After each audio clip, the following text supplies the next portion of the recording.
We left off on page Reish Lamed Hey. Maharal, Reish Lamed Hey, first column, third paragraph.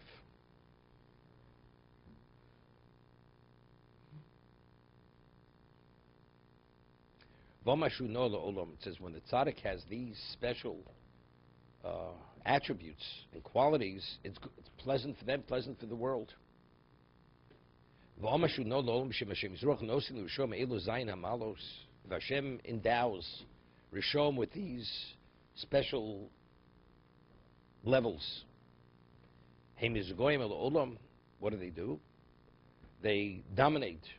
They lord over the world. They want to destroy others with the power that they're given. When tzaddikim have this special acclaim, they affect others positively.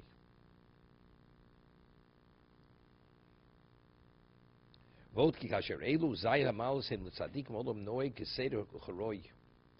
the tzaddik has these special accolades or endowments, the world functions within order, in a proper manner.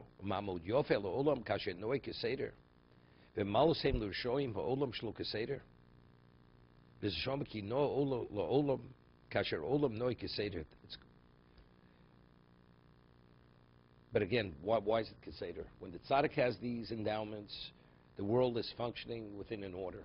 Otherwise, it's not within an order.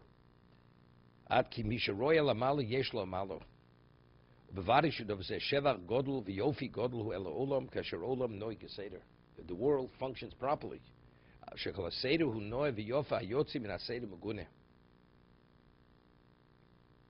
Something which is detestable. You know, it's interesting. You go up into the pristine nature. You see animals, you see the birds, you see the climate. It's like everything is so serene and so perfect, right? That's HaKadosh Baruch Hu's world. You walk down Times Square, you think you're in an insane asylum. It's Hashem's. These are people. There, everything that the deer and the buffalo and the elk and the moose and the snake, they behave exactly the way they're supposed to behave. That's the Seder. It's the Seder of the world. Wow. Again, I didn't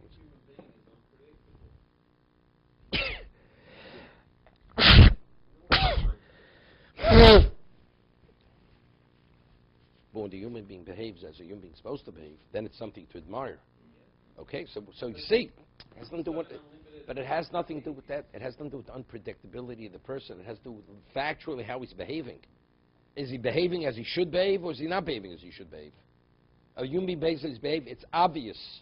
He's functioning as he's supposed to behave. That's what a human being is. Otherwise, you say, what is he? He's a predator. He's a wild man. He's a this. He's a that. He's arrogant. He's greedy, right? You have all the adjectives to depict him in the most negative light. But when you see a person proper, the Gemara says in Yuma, that a Talmud Chacham who behaves properly, what do people say? Asher Yoladato. Fortunate are the parents who brought this person into existence. He's a Kiddush Hashem. Right? The person who speaks with respect. The person who doesn't, it's Chil Hashem. A Talmud Chacham doesn't behave properly.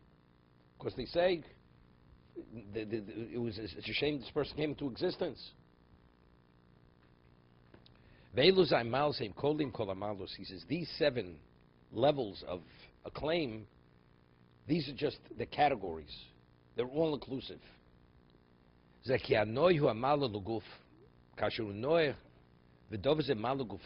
person is beautiful. Noi is beauty. Handsome. He has a presence. So that has to do with the physicality of the person. He's noya. So where do we start? We start from the lesser to the greater, right? A person's power.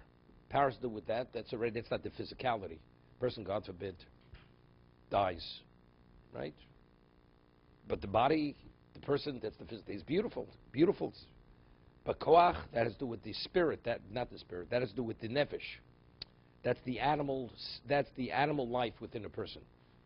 Ki hanefshu hakoach v'akach zocher osher she'osher hu kinyan el odom.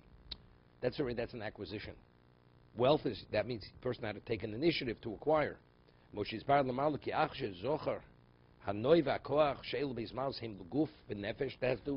That's innate in the body. Shema odom zocher osher. This is something outside the person. Shu kinyan odom ko shbiarnu pam harbe v'akach zocher hachochma. What about wisdom? Ki hachochma gam kinyan odom. That's also an acquisition. Trei odom tzarich liknos hachochma shekone osher. It's a different type of acquisition. One's a material acquisition, the other is wisdom. A chochem, a wise man, is called an elder. Why is he called an elder?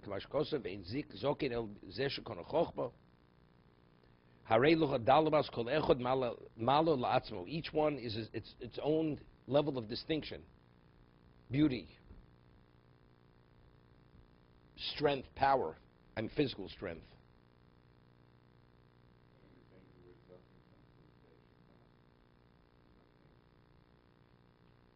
In Zokin el Zishu. No, he's not saying it's just, that's the Gemara. The Gemara says.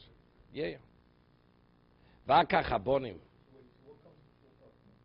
No, we're going from the bottom up, the physicality. Then the koach, that's the strength of the person. Then wealth, which is material, and chokhmah, which has greater.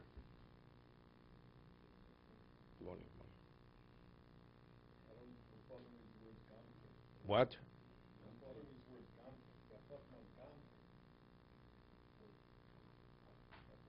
Kinyan lodam. You have to acquire chol, right? It doesn't come by osmosis. Your father could be the greatest, could be Moshe Rabbeinu. Unless you study, you know nothing, right? So it's an acquisition. It's a different type of acquisition. That's the progeny. You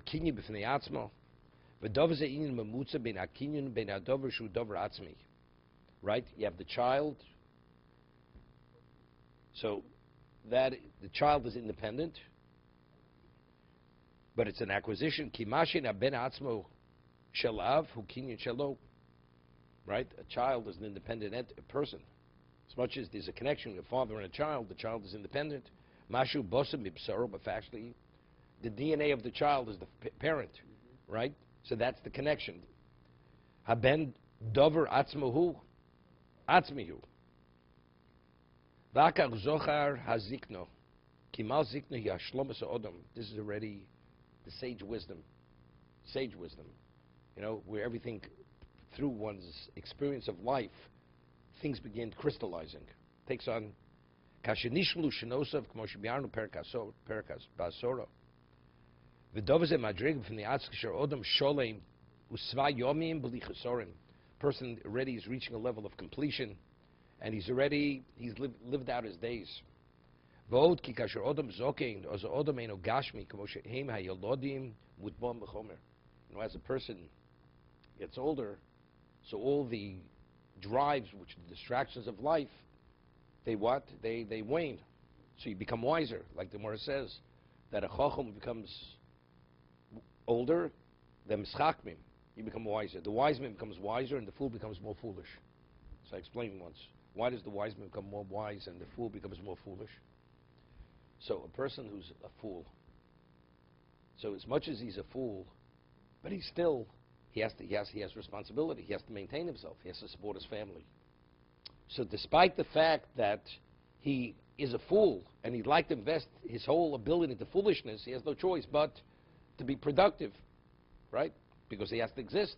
What happens when he can't fend for himself any longer? So what is he left with? He's left with his foolishness. So he becomes more foolish. Now he's fully invested in the foolishness. The chacham, as wise as you are, we still have a chemistry. We have physicality. We have drives. The drives are distractions. So the distractions don't allow us to fully appreciate our wisdom that we do have.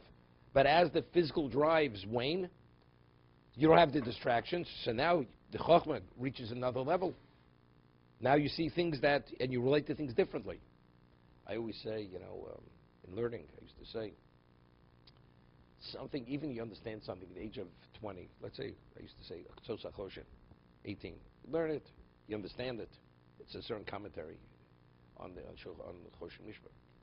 The same Choshen, and then you continue to learn. At the age of 30, you understand that at a different level. Even though the facts are the same facts, it's a different level of internalization. And when you reach 50, it's another level. But it's the same. You say it over, but when you say it over, you're saying it over differently. Because it's like it becomes more part of you. Because of your experience and learning and many other things, everything interplays, it becomes a different dimension. And same thing with life. Wise person is wise, intelligent, responsible. When he gets older, it's another level. It's another dimension. That's we talk about sage wisdom. He was always bright, very smart, responsible. Now it's another level. To be continued.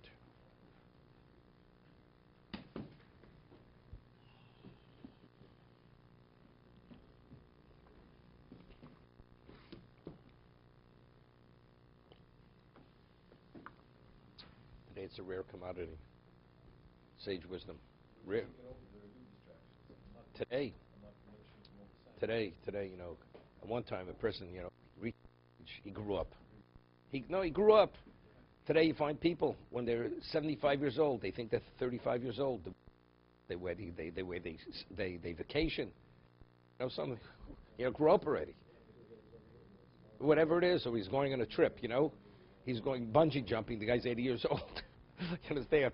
With his pacemaker and everything else in there. And the defibrillator. He's going bungee jumping. What? He jumped out of a plane. It shows on him the way what he looks like. His mind is not working too well. I think he has a little bit of dementia too. I think. Okay.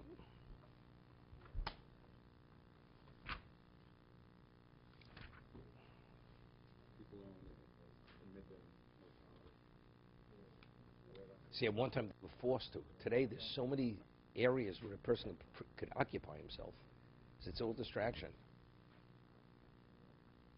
Thank you.